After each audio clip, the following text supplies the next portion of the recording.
Hai guys, welcome back to Rich Auto Channel. Ketemu lagi nih sama aku, Adelia Hera. Kali ini aku akan membacakan novel Bidadari chapter ke-43. Check this out. Bidadari chapter 43. Apa yang diperhatikannya? Dia pikir sikapnya itu bisa membuat aku memikirkan bahwa dia adalah orang yang baik begitu? Sesaat ketika Reiko sudah meninggalkan dapur pagi tadi, Aida justru malah mencibir sambil berbisik lirih seperti itu. Matanya kini menatap ke arah talenan kayu di mana tadi Aida menyiapkan sandwich beralaskan talenan itu. Rapikan ini sajalah. Jadi aku tidak perlu melihat mereka kalau mereka nanti berangkat. Pekerjaan pertama sudah selesai, dan tak ada lagi yang harus aku lakukan. Jadi sekarang aku bisa santai-santai di kamar. Tak buang waktu, semua itu diselesaikan oleh Aida kurang dari 10 menit.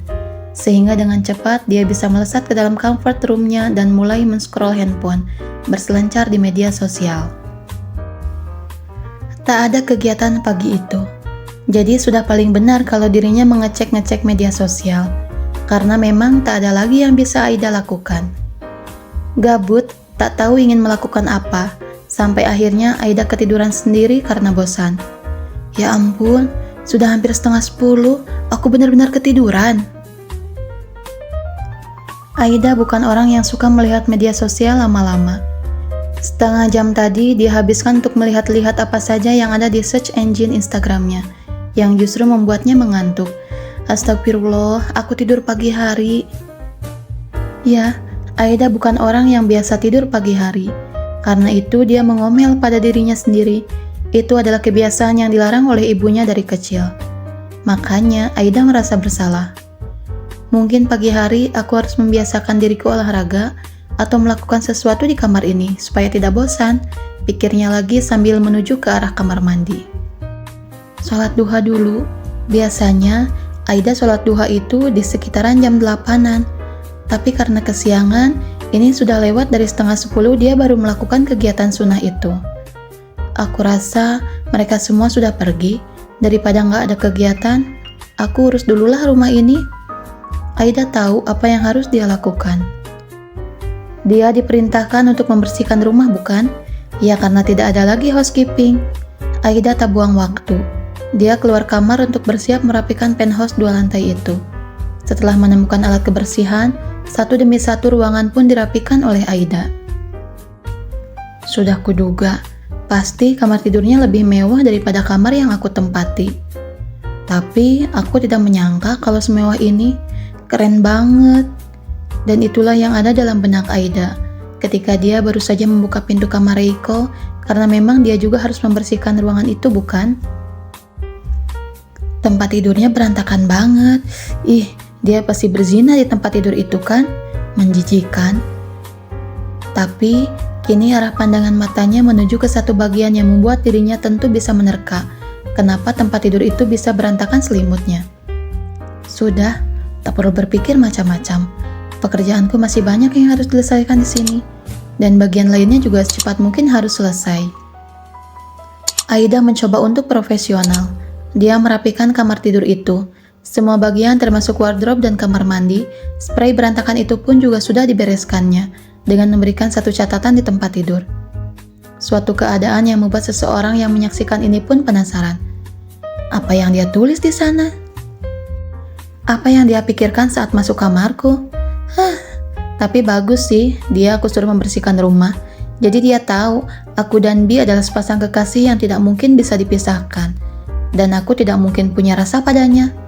Reiko mengercutkan bibirnya lagi.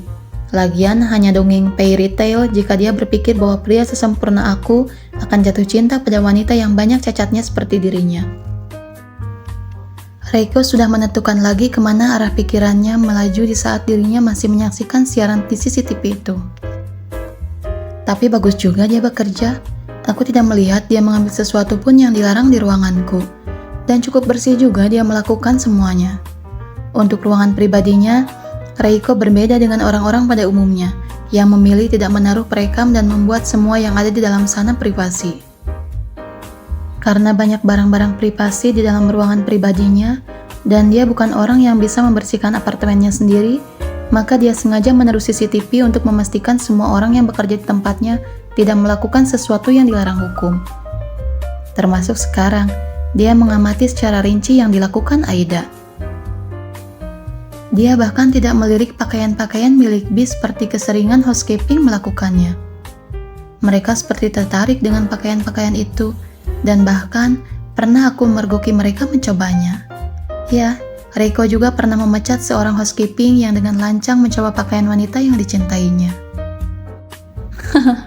Tentu saja dia tidak akan pernah memakai baju itu. Memang apa yang bisa dia banggakan dengan tubuh kurusnya tanpa dua kesempurnaan wanita? Reiko membayangkannya saja dia seakan tidak nafsu.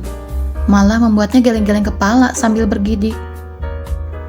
Tapi baguslah, selama dia tidak mengganggu barang-barang pribadiku, aku rasa aku bisa mempercayainya untuk mengurus rumah.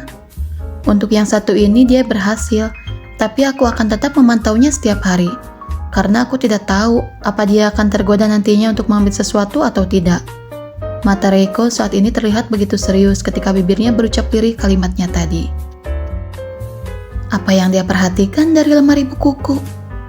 Aida sudah tidak ada lagi di ruang kamar tidur Reiko. Dia sudah beralih ke satu ruang pribadinya lagi, yaitu ruangan kerja. Ini pula yang membuat Reiko penasaran. Di ruang kerjanya itu ada lemari buku besar sekali, cukup tinggi bahkan sampai ke langit-langit kamar. Full buku. Di bagian tersebut ada tangga. Jadi jika Reiko ingin membaca buku yang paling atas, dia bisa menaiki tangganya dan menggeser di bagian mana dia ingin mengambil. Rak buku besar itu sangat bersih dan rapi. Tidak ada satupun buku di sana yang tidak pernah dibaca Reiko. Pria itu sebenarnya memiliki salah satu hobi juga, yaitu membaca.